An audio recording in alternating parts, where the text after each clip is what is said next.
21 22 22 আর কতক্ষণ বউ? এই আর কতক্ষণ তুই বুঝছ না? মিনিমাম 1000 ধাক্কা লাগবো আমার। মাত্র তো 22টা করছস, আরো বহুত বাকি আছে, শেষ কর। কতক্ষণ পর্যন্ত আমি বাঁচুম? তুই বাঁচবি না আমার বিষয়ে আমি কি করবো? হ্যাঁ, তোর এটা কি হয়? তুই বাঁচলে কি আর মরলে কি? বউ, ধাক্কা যখন দরকার তাহলে ঘরে গেলি তো হয়। ঘরে যে কত ধাক্কা দিতে পারো সেটা খুব ভালো করে জানি আমি। ঘরে পারস না দেখেই তো এনে ট্রেডিং দেওয়াইতাছি। আগে এই জায়গায় শিখ, তারপরে ঘরে যা ধাক্কা ধাক্কি করবি। বউ, আসলে বয়সটা একটু বেশি হয়েছে না, এই কারণে আমি পারি না, একটু কমজোরি হয়ে গেছি, বুঝছো না? তোরে ভালো করে কথা কই। তোর বয়স অনেক হচ্ছে এটা আমিও জানি। আমি একটা ইয়াং মাইয়া, কচি কাঁচা মাইয়া। হাজার হাজার পোলাপান আমার পিছে পিছে ঘুরে, শুধু একটাবার কথা কওয়ার লিগা। আর আমি তোর মতো বুড়া খারেসের লগে বিয়া বইছি। তাহলে এটা বুঝ আমার কপালটা কত ভালো, এত ভালো যা বইলা প্রকাশ করতে পারবো না।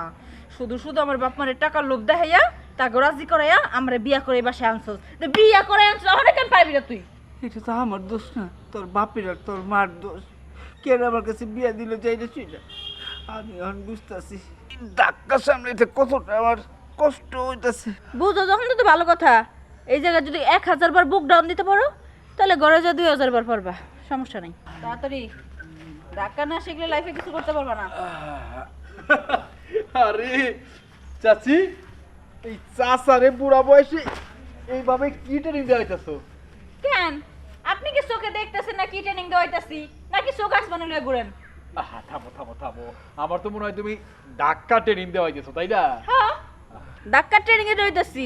দেখতেছি যেহেতু তো বুঝছই, আবার নতুন করে নাটক করো কেন? হ্যাঁ, জানতে চাইতেছো কেন? নিজের চোখে দেখাও না দেহের ভান করো কেন? তোমার এই চাচা আর একটু শুলে বল নাই। কোনো ধাক্কা ধাক্কির কোনো কিচ্ছু কাজ পারে না, সবসময় আমার একা একা চালাইতে হয়। একলা একলা কতক্ষণ চালাবো বলো? আমি তো একটা মায়া মানুষ না, বেড়া মানুষের কাম কি মায়া মানুষ দেওয়া হয়? আরে চাচি, তুমি যে আশায় যে আবেগের লোভে চাচারে এই বয়সে ধাক্কানের প্র্যাকটিস করাইতেছো, হ্যাঁ? ওই সারা জীবন ধাক্কাইলে ওই কাম তো হইবই না, উল্টা আরো মানজার হাড্ডিটা যাইবো বাইঙ্গা। ভুল তো তুমি তখনই করছো যখন এই যৌবন কালে এই বুইরা চাচারে বিয়া করছো, বুঝছো? এই কি করলি তুই? তুই কি বুঝাইলি আমার এগুলা? তুমি যে ধাক্কা লাগিয়ে প্র্যাকটিস করাইতেছো সেইটাই তো কইছি, যেটা বুঝলাম সেইটাই কইলাম। কি বুঝছস? হেডেটা পরে বাইকে ক, আমি একটু তোর মুখে শুনি। চাচার বয়স হয়ে গেছে, মানজাই শক্তি নাই, ইচ্ছা মতো ধাক্কাইতে পারে না, চাহিদা পূরণ করতে পারে না। এর লিগে তুমি ধাক্কানোর অভ্যাস করাইতেছো যাতে বেশি বেশি ধাক্কাইতে পারে, বুঝছি তো? সি সি সি সি সি নাউজুবিল্লাহ আস্তাগফিরুল্লাহ, এগুলো কি কইতাছ রে? এই গরু, তোরে আমি একবারও কইছি যে তোর চাচা এটা পারে না? তোর এই কথা আমি একবার কইছি?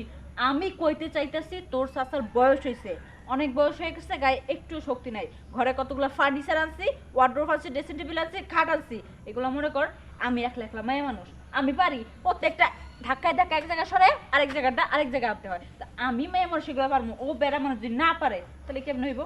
এলে করে ট্রেনিং দেওয়াইতেছি। আগে ব্যায়াম করো, ব্যায়াম করলে শরীরটা শক্তি পারবো, শক্তিটা বলে তখন ধাক্কায় ধাক্কায় সব সরাইতে পারবো, একটা না হাজারটা ধাক্কা খরচা দিতে পারবো, আমি সেইটা বলছি। আর বোকা মানে ওরে হচ্ছে কি করতে বলছে, যা বেরো, যা যা। আসসালামু আলাইকুম। আরো শক্তি বাড়াও, বাড়াইলাম শক্তি। কোথা থেকে আসে সব ফালতু পোলাবন? আর এই যে দুইটা ওঠ। তোরে তোর এই জায়গায় ট্রেনিং দেওয়া লইব না। তোর যদি এই জায়গায় আমি ট্রেনিং দেওয়াই আমার মান সম্মান সব যাইব গা। এই তোর তো বয়স শেষ, আমার তো বয়স মাত্র শুরু। মান সম্মান আমার যদি যায় তখন দেখবি যে মুখে চুনকাই লেগে যাবো। ল তোরে ঘরে যে আজকে জনমের ধাক্কা শেখাবো আমি, যা যাও।